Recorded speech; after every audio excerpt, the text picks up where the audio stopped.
बोलिए श्री विष्णु भगवान की जय। जय श्री कृष्णा श्री राधे। मार्गशीर्ष शुक्ल पक्ष की एकादशी को मोक्षदा एकादशी कहा जाता है। इस तिथि को मुक्ति प्रदान करने वाला दिन भी माना जाता है। कहा जाता है कि इसी एकादशी के दिन भगवान श्री कृष्ण ने अर्जुन को गीता का उपदेश दिया था। इस दिन दिया गया दान कई गुना फल देता है। आइए जानते हैं मोक्षदा एकादशी की महत्वमय कथा।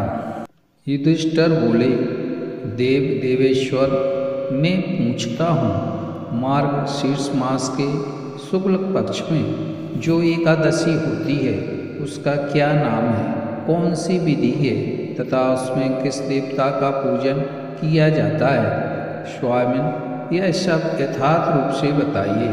श्री कृष्ण ने कहा, नृपश्रेष्ठ, मार्गशीर्ष मास के कृष्ण पक्ष में उत्पत्ति नाम की एकादशी होती है। इसका वर्णन मैंने तुम्हारे समक्ष कर दिया है। अब शुक्ल पक्ष की एकादशी का वर्णन करूँगा, जिसके श्रवण मात्र से वाजपेयी यज्ञ का फल मिलता है। उसका नाम है मोक्षा एकादशी, जो सब पापों का अपहरण करने वाली है। राजन, उस दिन यत्न पूर्वक तुलसी की मंजरी तथा धूप दीपा दिए से भगवान दामोदर का पूजन करना चाहिए। इस विधि से ही दशमी और एकादशी के नियम का पालन करना उचित है। मोक्षा एकादशी बड़े बड़े पातकों का नाश करने वाली है। उस दिन रात्रि में मेरी प्रसन्नता के लिए नृत्य, गीत और स्तुति के द्वारा जागरण करना चाहिए। जिसके पितर पापवश नीच योनि में पड़े हों, वे इसका पुण्य दान करने से मोक्ष को प्राप्त होते हैं। इसमें तनिक भी संदेह नहीं है। पूर्व काल की बात है। वैष्णव से विभूषित परम रमणीय चंपक नगर में बेखानस नामक राजा रहते थे। वे अपनी प्रजा का पुत्र की भांति पालन करते थे। इस प्रकार राज्य करते हुए राजा ने एक दिन रात को स्वप्न में अपने पितरों को नीच योनि में पड़ा हुआ देखा। उन सबको इस अवस्था में देखकर राजा के मन में बड़ा विस्मय हुआ और प्रातःकाल ब्राह्मणों से उन्होंने उस स्वप्न का सारा हाल कह सुनाया। राजा बोले, ब्राह्मणों, मैंने अपने पितरों को नरक में गिरा देखा है। वे बारंबार रोते हुए मुझसे यूँ कह रहे थे कि तुम हमारे तनुज हो, इसलिए इस नरक समुद्र से हम लोगों का उद्धार करो। द्विजवरो, इस रूप में मुझसे पितरों के दर्शन हुए।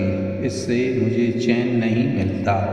क्या करूं, कहाँ जाऊं? मेरा हृदय रुंधा जा रहा है। देवजनों, यह व्रत, वह तप और वह योग जिससे मेरे पूर्वज तत्काल नरक से छुटकारा पा जाएं, बताने की कृपा करें। मुझ बलवान एवं साहसी पुत्र के जीते जी मेरे माता पिता घोर नरक में पड़े हुए हैं, अतः ऐसे पुत्र से क्या लाभ है? ब्राह्मण बोले, राजन, यहाँ से निकट ही पर्वत मुनि का महान आश्रम है।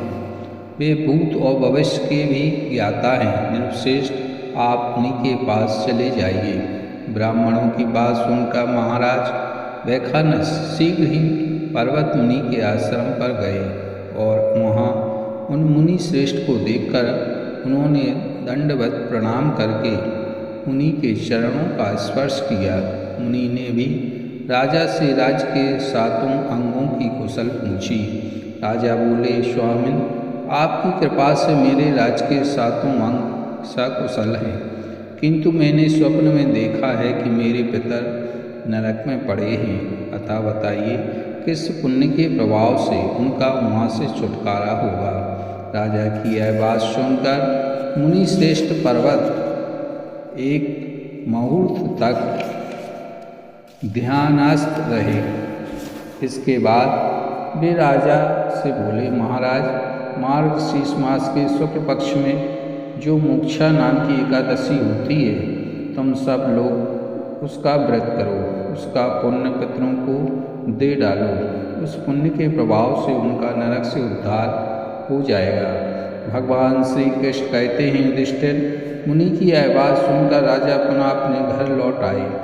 जब उत्तम मार्गशीर्ष मास आया तब राजा वैशानस ने मुनि के कथानुसार मोक्षा एकादशी का व्रत करके उसका पुण्य समस्त पितरों सहित पिता को दे दिया।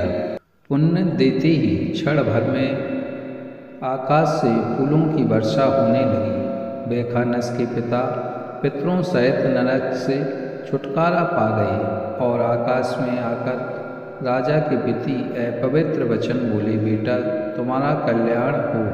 यह कहकर वे स्वर्ग में चले गए। राजन जो इस प्रकार कल्याणमयी मोक्षा एकादशी का व्रत करता है, उसके पाप नष्ट हो जाते हैं और मरने के बाद वह मोक्ष प्राप्त कर लेता है। यह मोक्ष देने वाली मोक्षा एकादशी मनुष्यों के लिए चिंतामणि के समान समस्त कामनाओं को पूर्ण करने वाली है।